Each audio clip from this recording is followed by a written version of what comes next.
लड़की और खानदान दोनों बहुत अच्छे हैं धीरज, अब तेरा कोई बहाना नहीं सुनूंगी मैं।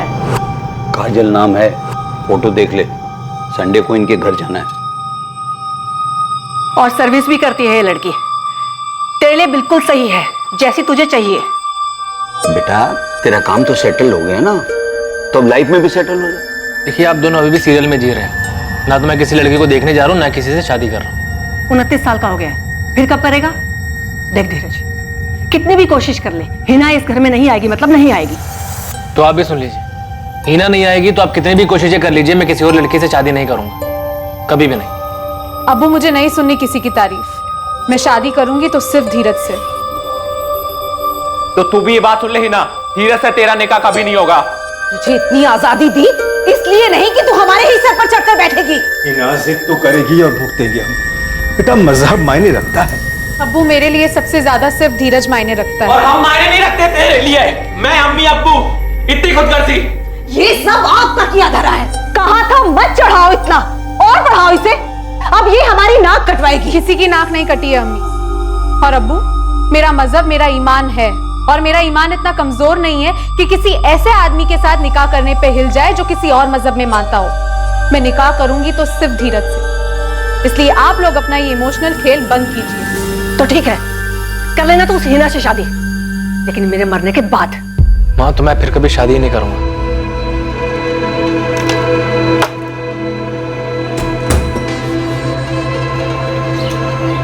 बहुत थक गया हूँ हिना। मैं भी। हमें चुनो या धीरज को चुनो, पूरी जिंदगी अपनी शक्ल मत दिखाना। अभी ये धमकियां बर्दाश्त नहीं होती है धीरज। माँ ने भी धमकी दी है, तुमसे शादी की तो वो कुछ कर लेंगी। कभी सोचा नहीं था कि लाइफ में ये सब भी देखना पड़ेगा। आज स्टॉक मार्केट बहुत ऊपर चढ़ा, क्लाइंट से अच्छी खासी ब्रोकरेज मिली है, सब खुश थे। मेरे लिए इन सब खुशियों के कोई मायने ही नहीं है। हिना पता नहीं ये सब लोग हमें एक साथ जीने भी देंगे या नहीं। अगर साथ जीने नहीं देंगे तो जिंदगी जीने का क्या मतलब है धीरज? ऐसे में हमारे पास एक होने का सिर्फ एक ही रास्ता है हिना, हम एक साथ मर जाते हैं। उन्हें प्रॉब्लम तो हमारे एक साथ जीने से है ना।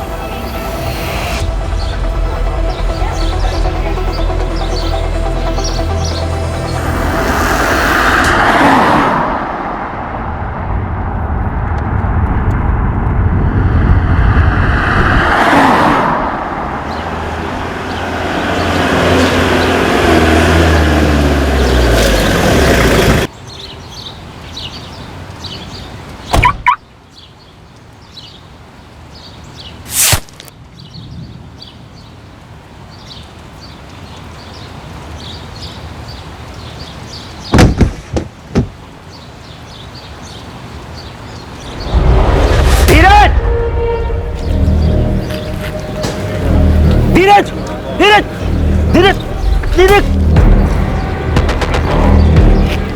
वॉचमैन एम्बुलेंस को बुला, गोली लगी है। जी साहब। गोली की आवाज तो आई नहीं, गोली कहां से चली?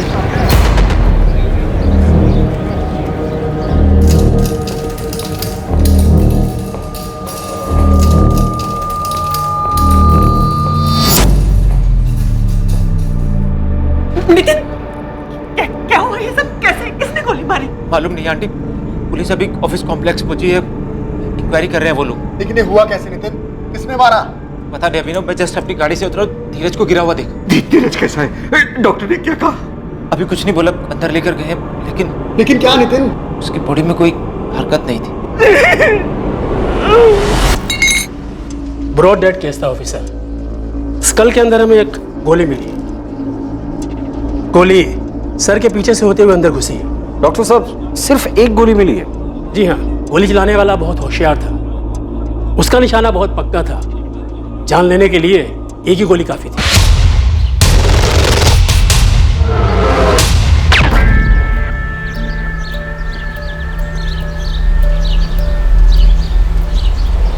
तुझे पता नहीं चला गोली कहां से चली? नहीं सर, गोली चलने की तो आवाज ही नहीं आई, हमने सिर्फ धीरे सर को गिरते हुए देखा। आप किसी से ही पूछ लो। हाँ सर, हमने भी सिर्फ गिरते हुए देखा। ताज्जुब है सर, गोली चली लेकिन आवाज नहीं आई। टेरेस है? हाँ सर। और कॉम्प्लेक्स में सीसीटीवी भी लगे हैं। ऑफिस कॉम्प्लेक्स के secretary Ghanshyam ji CCTV footage देख रहे हैं और उन्हें भी समझ नहीं आई गोली कहाँ से चली है।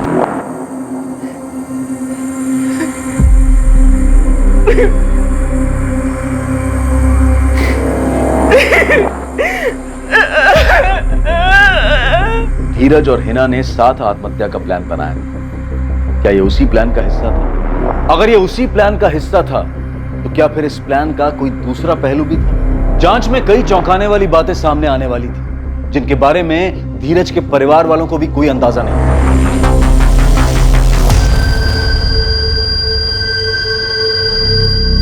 हाय रशिका, तुम्हें कुछ पता चला? कोई कॉल या मैसेज? किसका कॉल या मैसेज? वो धीरज धीरज को गोली लगी है। हाँ? कहाँ हुआ ये रशिका? हाँ? बोलो, बता क्यों नहीं रही हो? धीरज के पार्टनर नितिन का मैसेज आया था मुझे, उसने तुम्हें बताने को कहा। धीरज इज नो मोर। हिना, हिना, धीरज को गोली मार दी गई। ये खास वजह जो आप लोगों को पता है। धीरज, धीरज कहाँ है? हाँ? तुम यहाँ पर खबरदार, जो मेरे बच्चे के पास जाने की कोशिश भी की तो जो कुछ भी हुआ सिर्फ इसकी वजह से हुआ। इसने मारा सिर्फ मेरे बच्चे को, खूनी है ये सर, खूनी है, इसने मारा मेरे बच्चे को।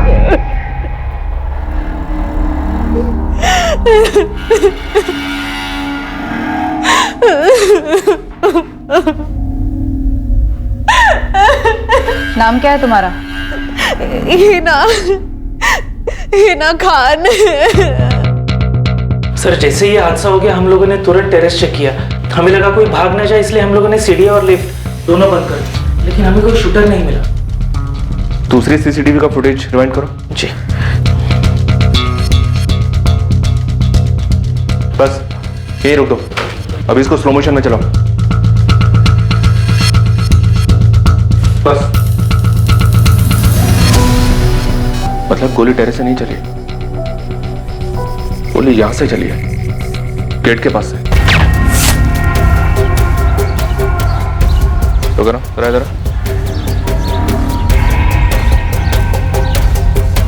गोली वहां से चली है, वो जो गेट के पास ग्रिल है वहां से।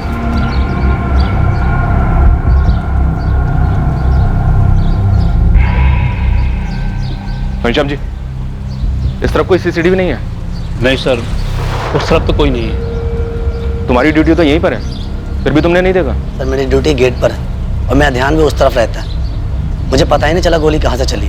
मतलब गोली चलाने वाले को पता था कि तुम्हारा ध्यान उस तरफ रहता है और यहाँ कोई सीसीटीवी नहीं है। तनुश्री, तुषार, तुम दोनों धीरज के ऑफिस में काम करते हो ना? जी सर। Yes sir. कोई अंदाजा है तुम लोगों को ये काम किसने किया होगा? टाइम और स्पॉट चूज करके गोली मारी गई। तुम्हारे बॉस धीरज का तो रूटीन होगा ना, उसी टाइम पे आना और गाड़ी यहाँ पार्क करना।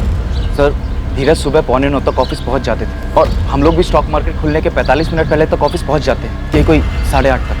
सर रोज मंडे टू फ्राइडे धीरज इसी समय पर आते थे, लेकिन हमें इस बात का बिल्कुल आइडिया नहीं है कि ये सब किसने किया होगा।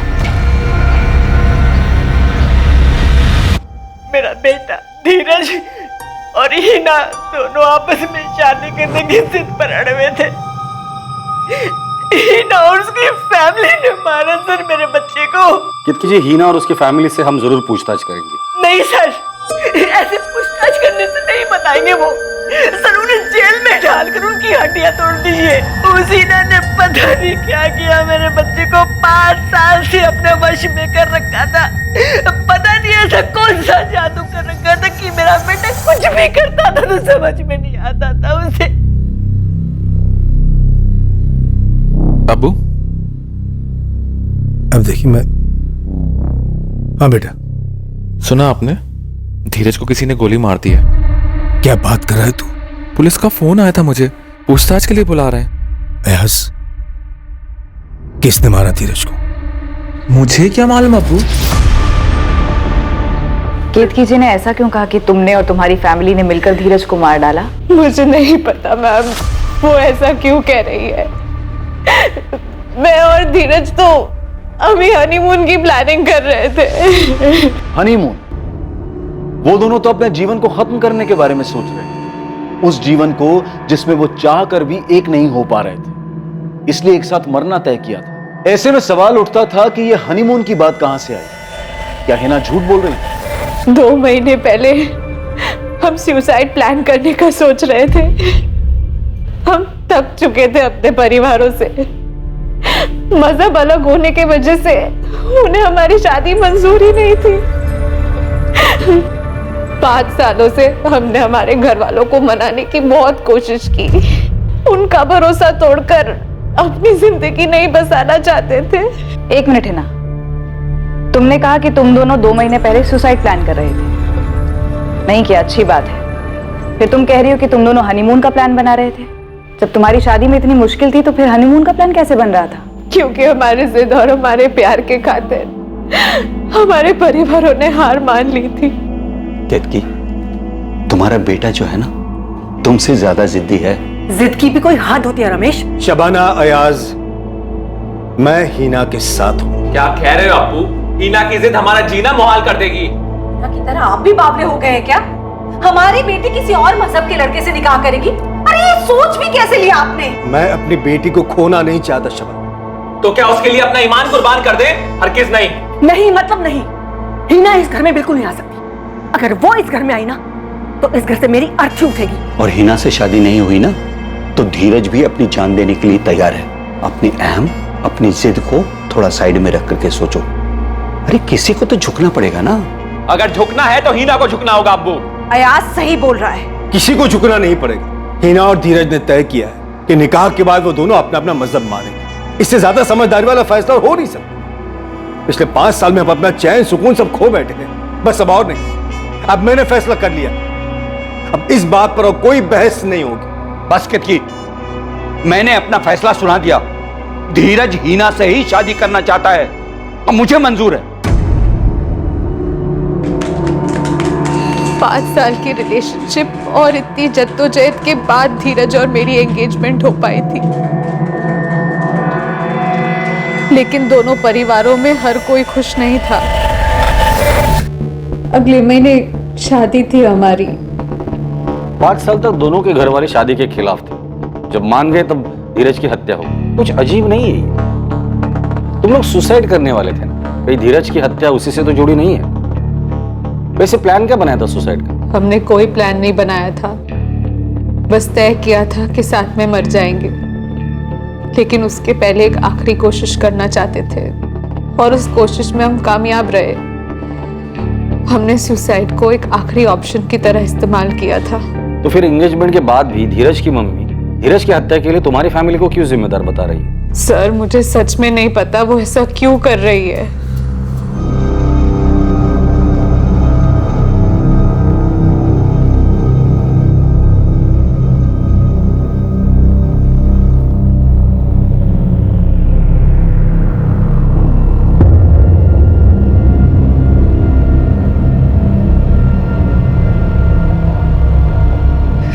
यहाँ भी आ गई? निकल यहाँ से।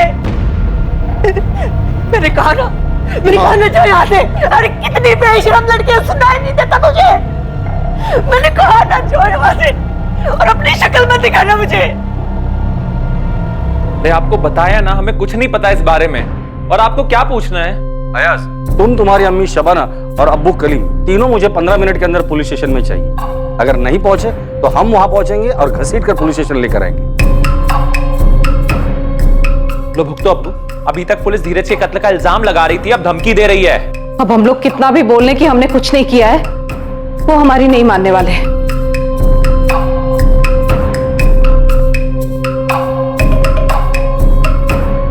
क्या जरूरत थी आज? क्यों? आपको वाकई में लगता है कि धीरज का कत्ल मैंने करा है? क्या धीरज शाह की हत्या के पीछे कोई साजिश थी? कोई ऐसी साजिश जिसमें उसके और हिना के रिश्ते से जुड़ी नाराजगियों को बड़ी आसानी से जोड़ा गया था? 5 सालों का प्यार और उसके खिलाफ 2 परिवार, क्या यही वो कंधा था जिस पर रखकर गोली चलाई गई? 8 mm। अब इसका साइलेंसर, ये गन साइलेंसर और एक बॉक्स बुलेट कितना? 24,000 फाइनल है। ठीक है? हिना से पता चला कि आप शबाना जी और अयाज तुम इस रिश्ते से खुश नहीं थे। खुश एक बहुत छोटा लफ्ज है, हम खफा थे, खफा। पर बाप बेटी की जिद को दिल पर पत्थर और आंख पे पट्टी बांधकर मान लिया था हमने। कलीम खान, आपके चेहरे से साफ दिखाई दे रहा है कि आपको सब कुछ पता है। तो आपके यहाँ से तो किसी ने सही बात है, जैसे इनके चेहरे पे लिखा हुआ है कि मैंने ही सुपारी दी थी धीरज को मारने की, और आप चेहरे पे क्यों जा रही हैं? तो इल्जाम लगा चुके कि मैंने किया है। तो तू ही बता दे, किसको सुपारी दी थी तूने? आप पता लगाओ, इन्हें भी सुकून पड़ जाएगा। अगर धीरज का कत्ल इसने किया है तो आप इसे छोड़िएगा। वाह, यही बाकी रह गया था। देखिए, पहले से ही इस धीरज की वजह से हमारे घर में दुख और तनाव का माहौल है। अब जब वो नहीं रहा तो हालात और बिगाड़ गए हमारे लिए। और आप जाके उस धीरज की माँ को उठाइए, वो भी तो इस रिश्ते के खिलाफ थी। धीरज एक मुसलमान लड़की से प्यार करता था, उसे शादी कर रहा था, तो क्या एक माँ बेटे को नहीं मरवा सकती? लेकिन नहीं, गोली चली तो आपने हमारे ऊपर उंगली उठाई। क्यों? क्योंकि हम मुसलमान इसलिए। शांत रहे, फालतू में इस मर्डर केस को धर्म का रंग मत दे। हम दे रहे धर्म का रंग, वो लोग दे रहे हैं। वो लोग धर्म का रंग नहीं दे रहे हैं, उन्होंने सिर्फ उंगली उठाई है। हिना ने भी तो अयाज का नाम लिया है। बावली हो गई है ना 5 साल से। पहली बात तो ये सब कुछ होना नहीं था, और हो रहा है तो इसकी जिम्मेदार वो खुद है। पक्का सुपारी निकली थी सर। शूटर को धीरज का रूटीन का पता था, कहां से आता है, गाड़ी कहां पार्क करता है, ठोस प्लानिंग की थी। बिल्कुल सही स्पॉट चुना, साइलेंसर के साथ आया और टारगेट पर गोली चला दी। इतना सटीक निशाना कोई प्रोफेशनल शूटर होगा सर। इस अयाज के खिलाफ हमारे पास कोई सबूत नहीं, और उसके जताए हुए शक को भी नजरअंदाज नहीं कर सकते। धीरज की माँ भी इस रिश्ते से खफा थी। धीरज के भाई अभिनव से बात करते थे, मुझे काफी सुलझा हुआ लगा वो। शायद उससे कुछ पता चले। ठीक है, बात कर लो उससे, और धीरज के पार्टनर नितिन से भी बात कर। हो सकती है धीरज ने नितिन को कुछ बताया हो कि दोनों परिवारों का धीरज और हिना की शादी के लिए मान जाने के बाद भी उसे अयाज से कोई डर था। आप मुझसे पूछ रही हैं मेरी माँ ने धीरज की सुपारी दी उसको जान से मरवाने के लिए, वो भी अपने सबसे लाडले बेटे को। तुम्हारी माँ ने तुरंत हिना और उसकी फैमिली का नाम लिया, क्यों? बेवजह कुछ नहीं कहा उन्होंने। इस रिश्ते की रजामंदी में हिना की माँ और भाई दोनों खुश नहीं थे, ये साफ तौर पर दिखाई दे रहा था। अम्मी, हिना कहाँ है? रशिका के यहाँ रुकी हुई है। समझा उसको, बोल कि घर वालों के साथ नाटक ना करे। सुनेगी वो? कभी सुनी है उसने हमारी? और एक तेरे अब्बू। अयास, तेरे फोन रिकॉर्ड से पुलिस कोई केस तो नहीं बना बैठेगी? अम्मी, तुझे भी लगता है कि धीरज का कत्ल मैंने करा है? और वैसे भी फैमिली के खिलाफ सोचेगी तो बोलेगी भी वैसे ही, और तू भी यही सोच। ज्ञान मत झाड़ो कि धीरज और हिना खुश थे। नितिन, तनुषी, तुषार, मुद्दे पर आओ और वो बताओ जो तुम तीनों जानते हो। सर, वो नितिन ने हमें एक बात बताई। सर सिर्फ डाउट है, कुछ पक्का नहीं है। अच्छा पक्का हम देख लेंगे, तुम बस बताओ। सर थोड़ा कंफ्यूज्ड हूँ। एक भाई दूसरे भाई को मार सकता है? भाई मत, अभिनव की बात कर रहे हो? अभिनव, तुमको इंपॉर्टेंट बात बताना तो नहीं भूल गए? नो मैम, आप मुझसे मेरी माँ के बारे में पूछ रही हैं, और आप चाहती हैं कि मैं आपको ये बताऊं कि मेरी माँ ने सुपारी दी धीरज को मरवाने की। मैं आपको सब कुछ पहले ही बता चुका हूँ, और वैसे भी मैं अपनी वाइफ के साथ अलग रहता हूँ। मैं सिर्फ इतना जानता हूँ कि माँ ऐसा नहीं कर सकती। काम क्या करते हो तुम? स्टॉक ब्रोकर हूँ मैं भी, अलग ऑफिस है मेरा। अभी यहाँ तुम्हारा कोई स्टाफ नहीं है, बताओ क्या बात है? धीरज से धंधा अलग होने के बाद अभिनव काफ़ी नाराज़ था। कौन सा धंधा? ये स्टॉक ब्रोकिंग वाला? हाँ सर, 2 साल पहले तक दोनों पार्टनरशिप में काम करते थे, फिर अलग हो गए दिल में कड़वाहट लेकर। फिर मैं धीरज का पार्टनर बना। ऐसे बात करेगा तो अपने भाई से? अभिनव, धंधा रिश्ता देखकर नहीं चलता है। बिजनेस में सबसे पहले प्रॉफिट मायने रखता है। अंदाजे हर बार सही नहीं होते हैं, और ऐसा पहले भी होता आया है जब हमारे किसी स्टॉक ने अंदाजे के हिसाब से परफॉर्म ना किया हो। अभिनव, पर मैं ऐसे तुम्हारे अंदाजे पर पैसा नहीं गवा सकता हूँ। मैं? इस बिजनेस में हमसे मैं कैसे हो गया? मैं इसलिए क्योंकि इस बिजनेस में 70% इन्वेस्टमेंट मेरा है। इतना बड़ा कैपिटल मैं लेकर आया था, पैसे मेरे खर्च हो रहे हैं। और वैसे भी कंपनी चलाने के जो तुम्हारे आइडियाज है ना, वो पुराने हो चुके हैं। मार्केट की समझ नहीं है तुम्हें? मुझे समझ नहीं है मार्केट की? हाँ नहीं है, क्योंकि तुम्हारे पुराने तौर तरीकों से अब काम नहीं चलता है। आज के टाइम पे मार्केट में ज्यादा एक्सपीरियंस नहीं, बल्कि फंड्स को संभालने के लिए नॉलेज चाहिए। जाना है तो जाओ, लेकिन ये फालतू के इमोशंस यहां मत दिखाओ। अभिनव ने धंधा ही अलग नहीं किया, बल्कि अपनी वाइफ के साथ दूसरे घर में भी रहने चला गया। और अब अपने भाई धीरज से बदला लिया। मुझे नहीं लगता कि धीरज को हिना के रिश्ते की वजह से कोई मार सकता है। वो झगड़ा तो पहले ही खत्म हो गया था। अगर इस वजह से धीरज को मारा होता तो ये काम पहले भी हो जाता। इसमें 5 साल थोड़ा लगते सर।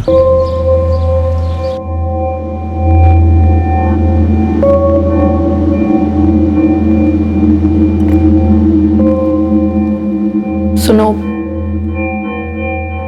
तुमको लगता है माँ ने किया होगा ये सब? अंजलि, माँ कैसे? वो किसी सुपारी किलर तक कैसे पहुंची होंगी? मैं सोच रही थी कि ऐसा भी तो हो सकता है ना कि माँ ने इसके लिए धीरज के ऑफिस में किसी से बात की हो।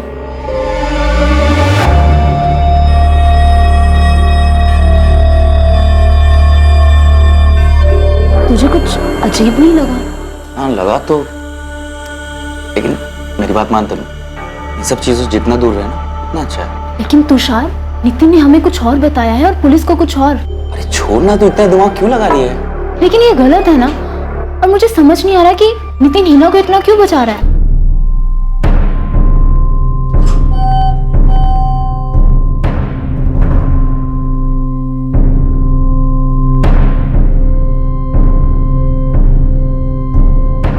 धीरज पर गोली चलाने वाला पुलिस की रडार से अभी तक कोसों दूर था।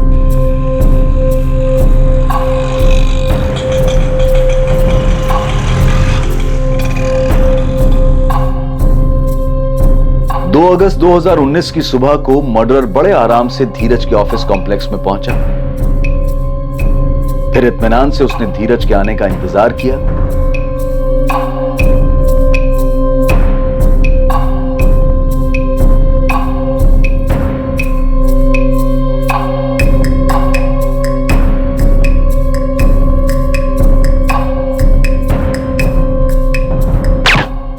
वो जो काम करने आया था उसे बड़ी ही सफाई से अंजाम दिया, टारगेट पर निशाना लगाया और निश्चित होकर वापस चला गया।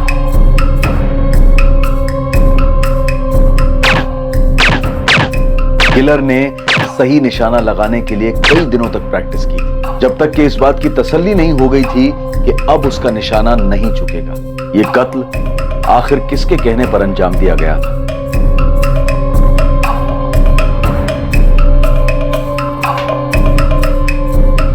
आज की भी छुट्टी ले लो हिना, और अपना मन थोड़ा शांत करो। हो सके तो धीरज की मॉम ने सोशल मीडिया पर एक पोस्ट शेयर की और उन्होंने धीरज के खून का इल्जाम लगाया है मुझ पर। ये फॉरवर्ड मैसेज मुझे आया रशिका।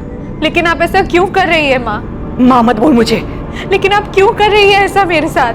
क्योंकि तू इसी लायक है। जान लिया तूने मेरे बेटे की। मैंने कुछ नहीं किया है आंटी। आपने तो धीरज को मुझे आखिरी बार देखने भी नहीं दिया। आप नहीं समझ सकती मेरे दुख, मेरे तकलीफ को। मैं प्यार करती थी उससे, लेकिन आप ये शायद कभी जान ही नहीं पाएंगी। और मैं जानना भी नहीं चाहती। मेरे बेटे को छीना है तूने मुझसे। मरने के बाद सीधा नर्क में जाएगी, और जब तक जिंदा है ना, तेरी जिंदगी को नर्क मैं बना दूं। हाँ? क्यों क्यों मारा धीरज को? हिना, हिना, ये मेरी और धीरज की जिंदगी थी। मैंने कभी तेरी जिंदगी में दखल दी? मार डालूंगी तुझे आज मैं। क्या कर रही हो हिना तुम? ये मेरी जिंदगी थी अबू। मैं कभी तेरी जिंदगी में नहीं आया, बल्कि उस कमीने धीरज की वजह से तूने हम सब की जिंदगी जहन्नुम बना दी थी। हिना, अयाज ने कुछ नहीं किया है। हाँ, अच्छा वो मर गया, वो धीरज। उस कमीने की वजह से तू हम सब से, अपने परिवार से दूर हो गई थी। हिना, तुम आओ मेरे पास, बैठ रही हो। संभालो अपने आप को। कैसे संभालो अब्बू? हाँ तो जो बोया उसको काटना। अब जो भुगत रहे थे और अब भी भुगत रहे हैं, उसका एहसास है तुझे? बस करो शबाना। बस करो तो इसे बोलना चाहिए था आपको बहुत पहले। और तू मेरा गिरेबान पकड़ रही है। मैं रात भर पुलिस स्टेशन में था, तेरा नाम उछाला जा रहा है। उन्होंने मुझे मुजरिम मान लिया है, और वहां जाके मालूम क्या पड़ता है कि धीरज का खून उसके भाई अभिनव ने करा है। हाँ, माँ बाप सब मिले हुए हैं। भाई ने भाई का खून करा है, और वो रोटियां हम पर सेक रहे हैं। जब तक हमारे सवालों के जवाब नहीं मिलते तो कहीं नहीं जाने वाला। बैठ। पहले सबूत ढूंढिए, फिर सवाल कीजिए मुझसे। तुम्हारी अपनी भाई के साथ रंजिश, अपनी माँ के साथ अनबन। अच्छा मौका मिला तुझे धीरज और हिना के रिश्ते के कंधे पर बंदूक रखकर गोली चलाने का। हाँ ठीक है, मैंने मारा धीरज को। गया उसके ऑफिस, निशाना लगाया, चला दी गोली। खुश? हीरो, तेरे भाई का मर्डर हुआ है, कोई फूड डिलीवरी नहीं हुई जो हम खुश हो जाएंगे। बैठ जा चुपचाप।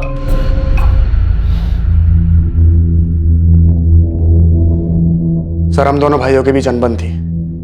मेरे और धीरज के झगड़े में माँ ने भी धीरज का साथ दिया था, इसलिए सर मैं अपनी माँ से खफा था। लेकिन सर मैं खफा था, हूं नहीं। हाँ माँ, अलग होना चाहता हूँ धीरज से। अभी को अपने खुद का बिजनेस स्टार्ट करना है, करने दो माँ। क्या बोल रहे तुम दोनों? दो भाई आपस में झगड़ोगे अच्छा लगता है क्या? एक ही छत के नीचे रहकर तुम दोनों अपना अपना अलग अलग काम करोगे।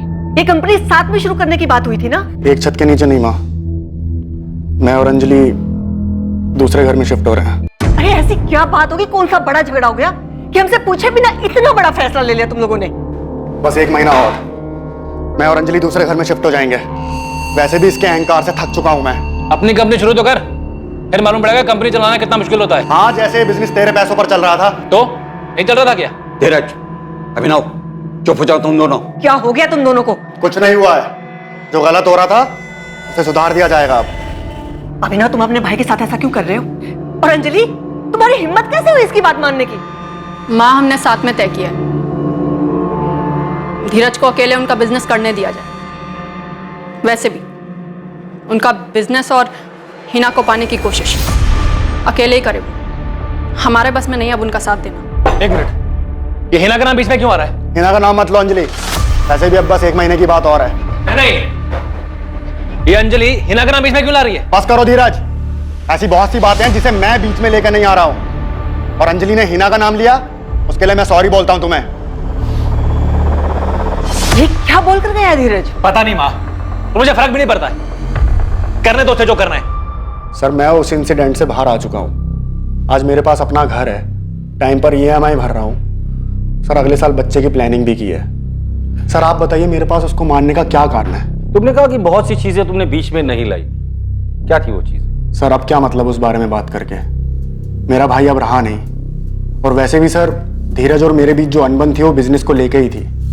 और रही बात घर छोड़ने की, तो वो घर 5 लोगों के लिए बहुत छोटा था सर। पर वो बहुत सी चीजें क्या थी अभिनव जो उस दिन तुमने नहीं कही? नितिन था सर। नितिन और धीरज दोनों बैचमेट्स थे। जब हमारा झगड़ा हुआ मैं तभी समझ गया था सर कि धीरज मुझे आउट करके नितिन को इन करना चाहता है। और तू आउट नहीं होना चाहता? और धीरज और मेरे झगड़े के बारे में भी आपको नितिन नहीं बताया होगा सर, राइट? तुम ये कहना चाह रहे हो कि नितिन ने ये झांसा दिया? मैं कुछ कहना नहीं चाह रहा हूँ सर, मैं सिर्फ आपके सवालों के जवाब दे रहा हूँ और आपके शक को दूर कर रहा हूँ। सर मेरे पास कोई वजह नहीं थी धीरज को मारने की, और ना ही माँ ने ऐसा किया होगा। सर माँ को प्रॉब्लम थी तो हिना से थी, जो कि 5 सालों से थी। और सर मेरा भाई कोई दूध पीता बच्चा नहीं था। दूध पीता बच्चा मतलब कहना क्या चाहते हो? मतलब सर ऐसे कैसे हो सकता है कि कोई एक दिन आता है और धीरज को गोली मार देता है? सर धीरज को कुछ तो अंदाजा हुआ होगा कि उसके साथ कुछ गलत हो सकता है, और हिना और नितिन ये दोनों सबसे करीब थे उसके। तो ये कैसे हो सकता है कि उसने हिना और नितिन को कुछ ना बताया हो? बताया होता तो हिना और नितिन के पास क्या कारण था इस बात को छुपाने? अजीब है सर, ये नितिन अभिनव पे बॉल फेंक रहा है और अभिनव वापस नितिन पे बॉल फेंक रहा है। लेकिन इस नितिन के पास क्या मोटिव हो सकता है अपने ही पार्टनर को मरवाने का? धीरज! धीरज को गोली लगी है। हाँ? धीरज के पार्टनर नितिन का मैसेज आया था मुझे, उसने तुम्हें बताने को कहा है। लेकिन ये हुआ कैसे नितिन? किसने मारा? पता नहीं अभिनव, मैं जस्ट अपनी गाड़ी से उतरा, धीरज को गिरा हुआ देखा। सर नितिन और धीरज के बीच पार्टनरशिप में कोई गड़बड़ हो सकती है, या फिर हिना के साथ कोई गड़बड़? सर, हिना की फैमिली के साथ अभिनव की फैमिली के भी सारे फोन रिकॉर्ड्स छान मारे, लेकिन लगता नहीं कि इसमें कुछ गड़बड़ है। ना ही कोई सस्पिशियस फोन कॉल्स हुए हैं और ना ही पैसे को लेकर कोई लेन देन की बात जिससे सुपारी किलिंग का शक। हमारे पास अभी तक शूटर्स की कोई खबर नहीं है। खबरी नेटवर्क क्या कर रहा है? वो लोग भी काम पर लगे हुए हैं सर। बहुत से सुपारी ट्रेड्स का पता किया उन लोगों ने, लेकिन धीरज के नाम की सुपारी निकालने की मार्केट में कोई खबर नहीं है। हिना के भाई अयाज को भी ठीक से चेक किया, लगता नहीं कि उसका इसमें कुछ हाथ होगा। लेकिन किसी ना किसी का तो हाथ जरूर है। एक काम कर सकते हैं सर, ये नितिन और हिना इन दोनों से अलग अलग पूछते हैं। अभिनव का शक बेवजह नहीं होगा, धीरज ने इन दोनों को कुछ ना कुछ तो बताया होगा। अगर धीरज ने नितिन और हिना को कुछ बताया होगा तो ये लोग हमसे क्यों छुपा रहे हैं?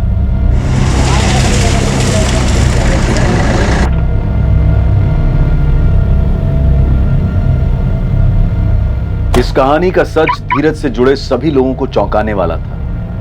पुलिस ने बुलाया, पता नहीं क्या बताऊंगा उन्हें। मुझे भी पुलिस ने बुलाया है, पता नहीं क्या पूछेंगे वो।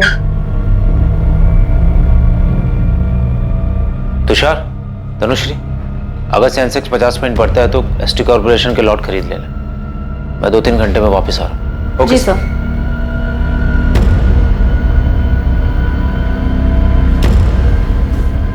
तुषार, नितिन का चेहरा देखा तुमने?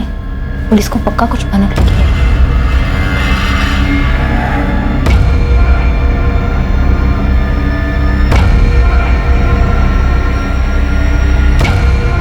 पांच साल का रिश्ता हिना और धीरज के बीच, क्या इस रिश्ते में तनाव आ गया था?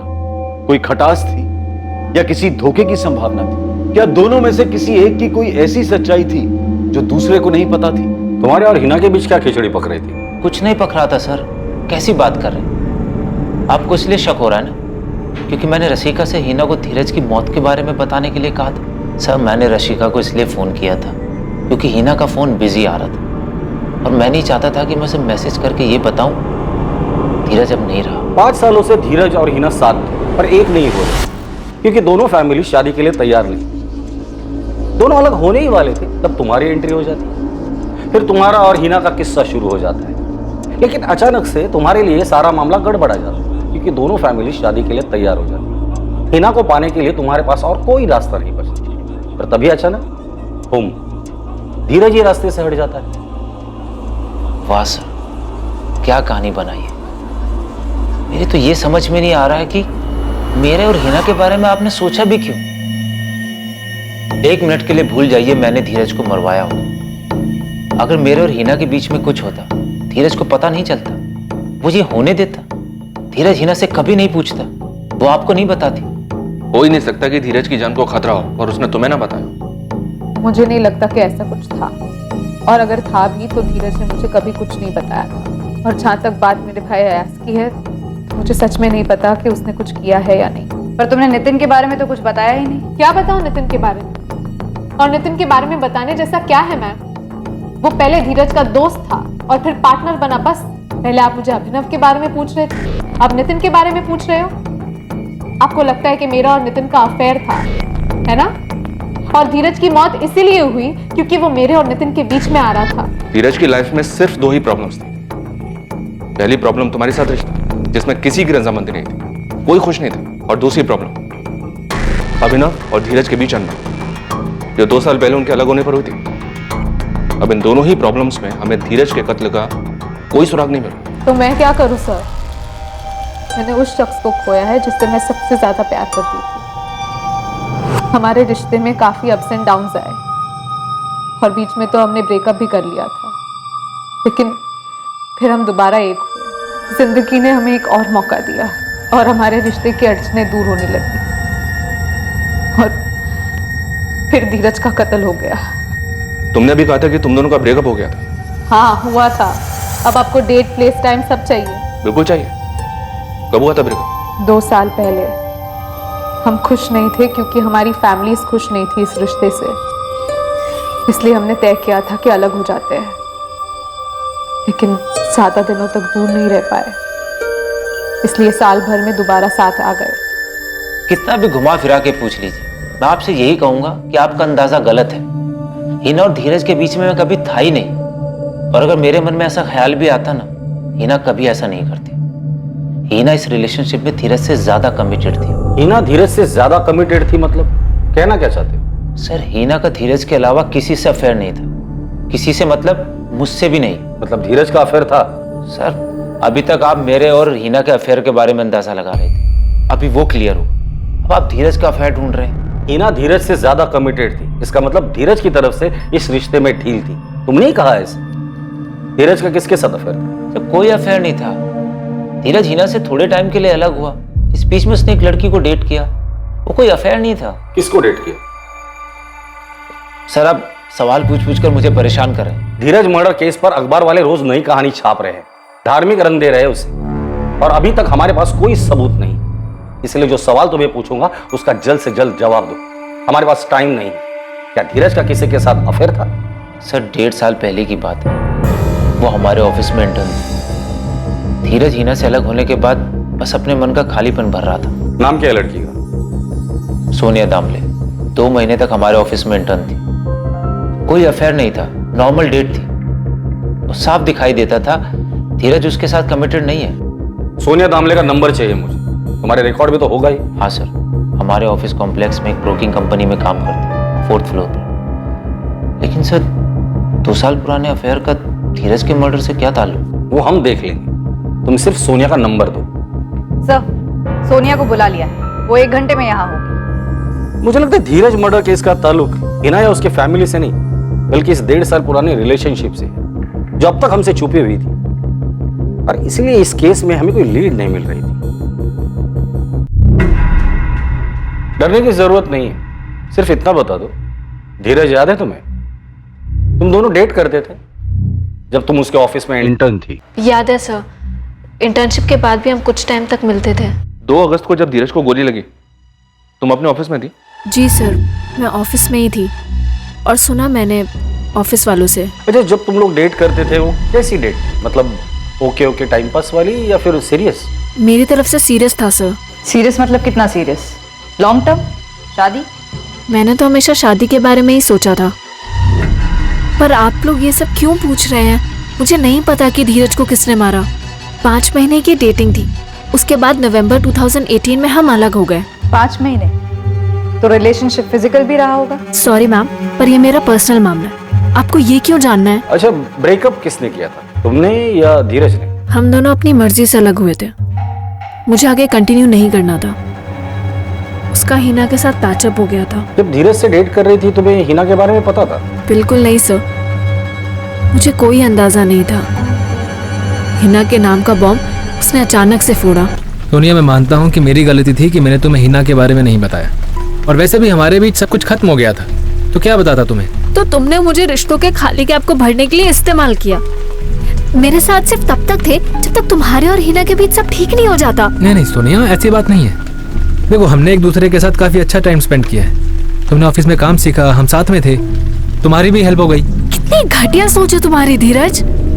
तुमने मुझे पहले कभी नहीं बताया कि तुम इतने लंबे वक्त तक किसी के साथ रिलेशनशिप में थे, और अब आज अचानक से ये बोल रहे हो तुम्हारी सो-कॉल्ड पुरानी गर्लफ्रेंड वापस आ गई है। I am so sorry Sonia.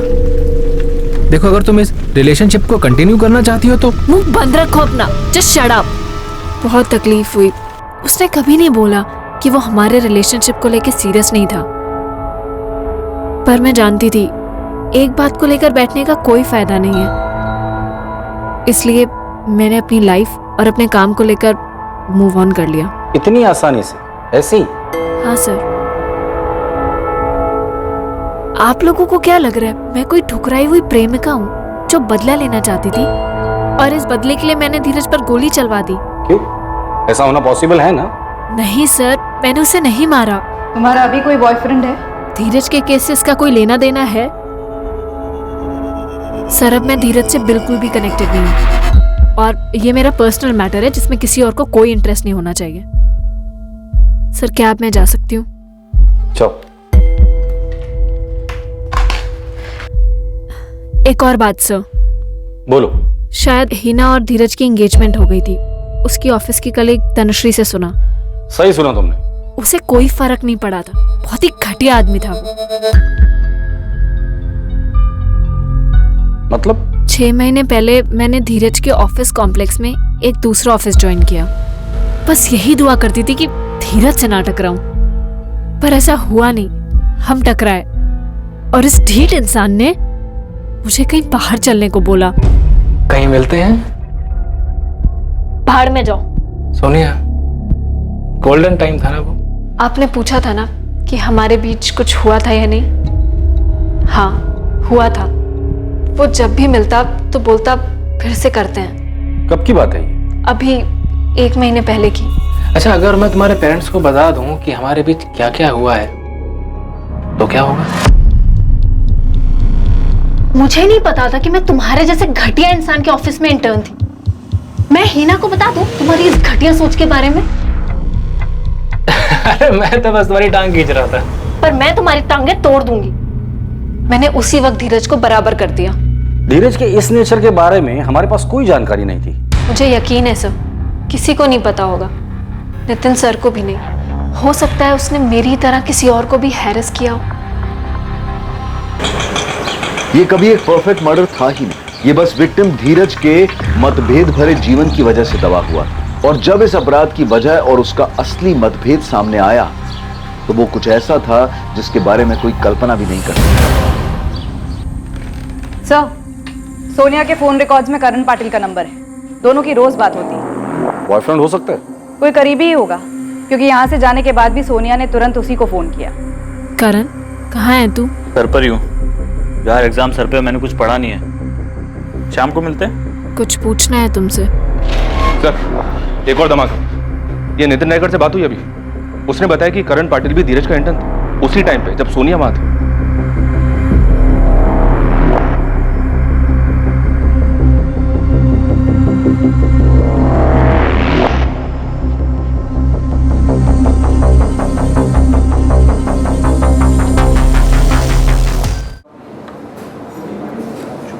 हाय करण।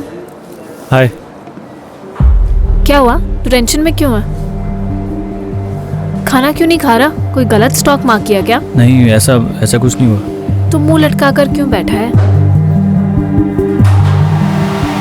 सोनिया सुनो। बोलो। वो मैं तुम्हें प्रपोज करना चाहता था। हाँ तो करो प्रपोज। एक सेकेंड, मुझे प्रपोज? तुम्हें पता है ना मेरे और धीरज के बारे में? हाँ पता है, लेकिन तुम सीरियस हो धीरज के लिए? कैसी बात कर रहे करण? टाइम पास के लिए डेट करूंगी। सॉरी। केस आखिरकार अपने अंतिम पड़ाव पर पहुंच रहा था, उस छोर पर जहां आरोपी के खिलाफ पुख्ता सबूत थे। सर, मुझे लगता है करण पाटिल ही हमारा सस्पेक्ट है।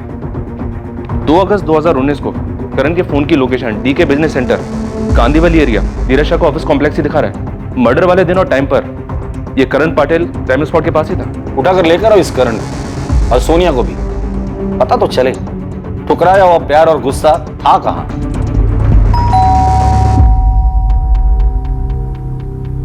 करण पाटिल यहीं रहता है? जी, बेटा है मेरा। बुलाइए उसे। करण, आया। इकडे ये। करण पाटिल, धीरज शाह को क्यों मारा तूने? क्या क्या बोल रहे हैं ये लोग? क्या किया है तूने? कोई गलती हुई है मैडम आपसे? गलती तो हुई है, लेकिन हमसे नहीं, आपके बेटे करण से। करण पाटिल, ये तुम्हारे कॉल रिकॉर्ड्स। जिस दिन धीरज का मर्डर हुआ था, तुम्हारे फोन की लोकेशन उसके ऑफिस के पास है। सुबह 8:15 से लेकर 8:55 तक सीसीटीवी में धीरज की एंट्री दिखती है 8:53 तक। बाजू वाले रूम में सोनिया है। तू खुद बताएगा या उसे तोड़कर पूछें? नहीं सर, सोनिया को कुछ नहीं पता। करण, कुछ पूछना है तुमसे। हाँ पूछो। सच बताना, कहीं तूने धीरज को तो नहीं मारा? करण, मैं कुछ पूछ रही हूँ। तुम कैसी फालतू बातें कर रही हो? मैं क्यों मारूंगा उसे? नहीं, बस एक बार कंफर्म करना था कि कहीं तूने धीरज को तो नहीं मार दिया। सोनिया कुछ नहीं जानती सर, मैंने उसे कुछ नहीं बताया। उसे नहीं बताया तो हमें बता दे, क्यों मारा धीरज? क्योंकि वो ऐसी मौत मरने के लायक था सर। उसने सोनिया को यूज करके छोड़ दिया। मैं शुरू से जानता था सर, वो सोनिया को धोखा देगा। उसने मेरा सिर्फ इस्तेमाल किया। मुझे अपनी लाइफ में सिर्फ तब तक रखा जब तक उसे अच्छा टाइम स्पेंड करना था। वो धोखेबाज है, वो कमीना है। अब उसकी कभी शक्ल भी नहीं देखना चाहती। धीरज के धोखे के बाद वो टूट गई थी, बहुत तकलीफ हुई थी उसे। मैंने बहुत बार उसे वार्न किया था कि धीरज उसके लायक नहीं था, और आखिरकार उसे भी ये बात समझ आई, और ये भी समझ आया कि मैं उसे कितना प्यार करता हूँ। ये ऊपर वाले की मर्जी थी, तो धीरज ने सोनिया को धोखा दिया, और उसी धोखे के बाद वो मेरे पास आई। धोखे वाली बात तो नवंबर 2018 की है। उसके बाद तो तेरा और सोनिया का सब सेट हो गया था, तो अब क्यों मारा उसे? इतने टाइम से वो गुस्सा तुमने अपने दिल में रखा था। पुरानी बातें तो मैं भी भूल गया था सर, मगर वो धीरज अपनी हरकतों से बाज नहीं आ रहा था। धोखा देने के बाद भी मेरी गर्लफ्रेंड को ऐसा कैसे बोल सकता है? वो कमीना मिला था लिफ्ट में, पता है क्या बोल रहा था? क्या? कि कहीं चलते हैं, सोना है उसको मेरे साथ। इस बात के लिए तूने धीरज को मारा? हाँ, उसे मेरी गर्लफ्रेंड से इस तरीके से बात नहीं करनी चाहिए। आप लोग एक बात बताइए, अगर आप मेरी जगह होते और आपकी वाइफ या गर्लफ्रेंड के साथ कोई इस तरीके से बदतमीजी करता, तब आप क्या करते? धीरज ने सोनिया पर कमेंट किया सिर्फ इसलिए तूने उसे मारा? ऐसे कैसे कमेंट कर सकता था सर? वो बेवकूफ है तू। हम लोगों ने सोनिया से सिर्फ एक बार बात की और यकीन से कहता हूं वो बहुत स्ट्रांग लड़की, अपनी चीजें हैंडल कर सकती है। मानता हूं धीरज ने जो कुछ भी कहा था वो भी गलत था। मानते हैं आप गलत था? वो तू ग्रेजुएट है, पढ़ा लिखा है, अच्छा फ्यूचर था तेरा, इतनी सी बात के लिए इतना बड़ा कदम उठाया? मर्डर किया है तूने। इतनी सी बात नहीं थी सर, उसे इस तरीके से बात नहीं करनी चाहिए थी। देखा, सब सामने है, क्या निकला? और यहाँ खैर शक तो रहने ही दो, सब मान बैठे कि मैंने ही गुनाह किया है। मर्डर का मोटिव सामने आने के बाद धीरज के करीबी लोग गहरे सदमे में आ गए थे। धीरज के परिवार को यकीन ही नहीं हो रहा था कि उनकी लाइफ के सबसे बड़े तूफान का धीरज की हत्या में कोई रोल ही नहीं था। इस केस में जो सबसे ज्यादा प्रभावित हुए थे और जिनका भरोसा डगमगा गया था वो थे करण के मां बाप। उनके इकलौते बेटे ने अपना करियर, अपनी आगे की पूरी जिंदगी दांव पर लगाकर इतना भयंकर कदम उठाया था। तूने ये बेवकूफी क्यों की करण? क्या कर दिया ये? मैं संभाल लेती सिचुएशन को, संभाला भी था अभी तक, बस तुझसे शेयर किया था, मुझे नहीं करना चाहिए था शायद। ये तो गलत होता ना फिर? गलत वो है जो तूने किया।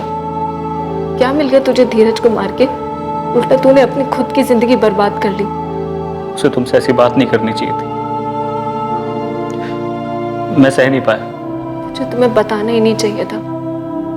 करण पाटिल पर धीरज शाह के मर्डर के चार्जेस लगे। हत्या में इस्तेमाल हुई गन को उसने अपने घर में ही छुपाया था, जिसे पुलिस ने उसके घर से बरामद किया।